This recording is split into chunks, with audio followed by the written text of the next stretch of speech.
அண்ணங்கிட்ட marriage brokers ஜோசியர்கள்னு நமக்கு தெரிஞ்ச சர்க்கிள்ல தத்து கொடுக்க சம்மதம் இருக்கிற பொண்ணுங்களோட ஜாதகம்லாம் கேட்டிருக்கேன். நாளைக்கே நிறைய ஜாதகம்லாம் வரும்னு நினைக்கிறேன். என்னங்க என்ன அப்படி பாக்குறீங்க? ஒண்ணு இல்ல. இல்ல ஏதோ கேட்க வந்தீங்க, என்னன்னு சொல்லுங்க ப்ளீஸ். இல்ல இதுக்கெல்லாம் ஒத்துக்கவே மாட்டேன்னு நினைச்சேன். எந்த விஷயத்தை பத்தி சொல்றீங்க? பிரபு உன் அண்ணன் பையன். சின்ன வயசுல இருந்து அவனை உனக்கு ரொம்ப பிடிக்கும். அவனுக்கு பதிலா வேற ஒரு பிள்ளைய நம்ம தத்தெடுக்கலான்னு சொன்னப்போ நீ ஆரம்பத்திலே வேணான்னு சொல்வேன்னு நான் எதிர்பார்த்தேன். ஆனா நீ சொல்லல. வேற ஏதாவது ஒரு இடத்துல என்ன சமாதானப்படுத்திக்கலான்னு விட்டுட்டியோன்னு கூட நான் நினைச்சேன். அதுக்கப்புறம் ஒவ்வொரு இடத்துலயும் உன்னோட எதிர்ப்பை நான் எதிர்பார்த்தேன். ஆனா இப்ப வரைக்கும் நீ தான் இந்த விஷயத்துல என்னோட ரொம்ப ஆர்வம் காட்டுற. எனக்கே ஆச்சரியமா இருக்கு சுப்பு. இத பாருங்க, பிரபு என் அண்ணன் பையங்கிறதுனால நான் உன் மேல பாசமா இருந்தேன். ஆனா எப்ப அவன் உங்களுக்கு பிடிக்காத மாதிரி எல்லாம் நடந்துகிட்டானோ அப்போதுல இருந்து எனக்கும் அவன் நடவடிக்கையெல்லாம் பிடிக்கல. உங்களுக்கு பிடிக்காதது எனக்கும் பிடிக்காது. அது எதுவா இருந்தாலும் சரி, யாரா இருந்தாலும் சரி. பிரபு வேணாம்லாம் இல்ல சுப்பு. நீ எப்படி அவன் மேல பாசமா இருந்தியோ அதே மாதிரிதான் நானும் அவன் மேல பாசமா இருந்தேன். ஆனா என்னன்னு தெரியல, அவன் ரொம்ப நான்சிங்காவே இருக்கான். நானும் அவனுக்கு கொஞ்சமாவது பொறுப்பு வந்துடும் தான் ரொம்ப எதிர்பார்த்தேன். கடைசி வரைக்கும் அவன்கிட்ட அப்படி ஒரு சிம்டம்ஸே இல்லை. வேற வழியே இல்லாம தான் நான் இந்த முடிவுக்கு வந்தேன். நீங்க ஏன் என்கிட்ட இந்த ரீசன்லாம் சொல்லிட்டு இருக்கீங்க? நீங்க நமக்குன்னு ஒரு வாரிசு அடாப்ட் பண்ணணும்னு சொன்ன உடனே நான் ஏன் உடனே ஒத்துக்கிட்டேன்?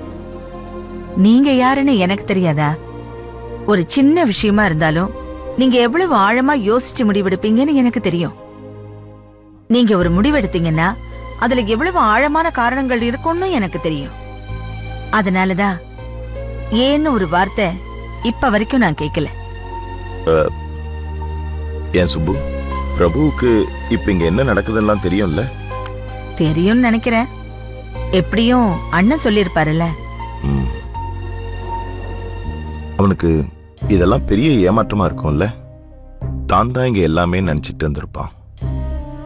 அதுக்கு நாம என்னங்க பண்ண முடியும்? அவன் பண்ணது எல்லாமே தப்பு. நீங்களும் எத்தனை சான்ஸ் தான் அவனுக்கு கொடுக்கறது? கொஞ்சமாவது புரிஞ்சு நடந்துக்கணும்ல. அவங்கிட்ட இப்ப ஏதாவது சேஞ்சஸ் தெரியுதா? இப்ப ரொம்ப மாறி இருக்கான்னு தான் தோணுது. ஆனா அவன் இப்படிலாம் நடக்கணும்னு எக்ஸ்பெக்ட் பண்ணவே இல்லை.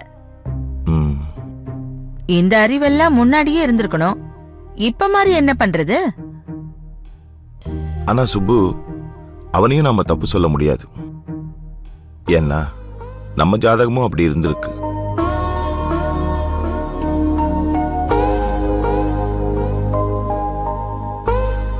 ஜோசியர் சொன்னது நீயும் கேட்டல்ல. அதனால்தான் இப்படி எல்லாம் நடந்திருக்குமோன்னு நினைக்கிறேன். நமக்கும் ஆண் வாரிசு யோகம் இல்லை. அதுக்கு பிரபு என்ன செய்வான்? பிரபுவை ஏதோ நாம நம்ப வச்சு ஏமாத்திட்டோமோன்னு கில்ட்டியா இருக்கு சுப்பு. இப்ப என்னங்க, அவனை வீட்டை விட்டு துரத்தியா விட்டுட்டோம்? இங்கதானே இருக்கா. என்னைக்கா இருந்தாலும் அவன் நம்ம வீட்டு பிள்ளை தானே. அவனுக்கு என்ன வேணுமோ அதை நாம செஞ்சுட்டா போச்சு. நீங்க அதை நினைச்செல்லாம் கவலைப்படாதீங்க.